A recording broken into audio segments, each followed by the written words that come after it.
A girl accidentally travels back to the 1980s and finds herself becoming the stepmother of 2 kids. It all starts when she attends a classmate's wedding and, by mistake, gets pushed down the stairs and dies. When she opens her eyes again, she finds herself in another world. The surroundings are messy and dirty, and 2 kids are huddled in a corner, watching her. Before she can even process what's happening, a flood of memories rushes into her mind. Apparently, the stepmother she's now become was very cruel to the 2 kids. Not only did she refuse to feed them, but she also often beat and scolded them. The stepmother had tragically slipped on a banana peel and died, which is how the girl ended up in her place. She immediately looks at the calendar on the wall, and it hits her, she's really unlucky. Determined to make things right, she tries to change her image, but the kids are terrified of her. The older brother even warns her not to come any closer. Just then, her husband walks in after work. The girl starts observing him, but he immediately scolds her, telling her not to bully the kids. She tries to explain herself, but before she can, a neighbor bursts in to complain to the husband, saying she often hears the girl hitting the children at home. The girl, pushed to her limit, warns the neighbor to mind her own business. The neighbor, frightened, runs off. But instead of being grateful, her husband thinks she's too aggressive and drags the kids into the bedroom.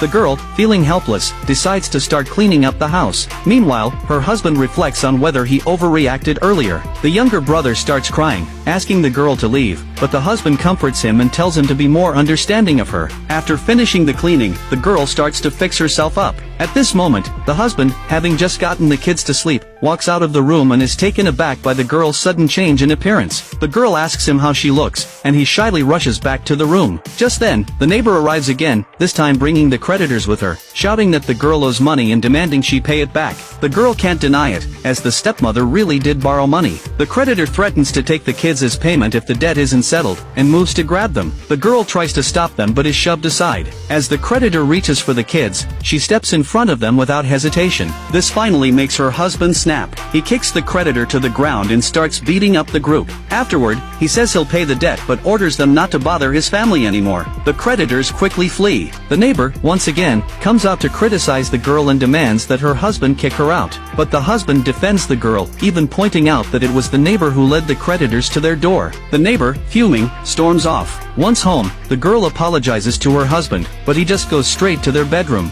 She feels sure he's angry, but the next moment, he surprises her by pulling out a bank book and telling her to use it to pay off the debt. Touched, she asks him why he's being so kind to her. He simply replies, "Since I married you, I'm responsible for you." Overwhelmed with gratitude, she decides to make dinner for him and the kids, but when she brings it to the table, it turns out to be burgers and fries. Surprisingly, the kids love it, and the girl feels a wave of happiness. Then, she remembers that the stepmother's ex-boyfriend still owes money, so she tracks him down to demand repayment, but he flat out denies owing anything. Without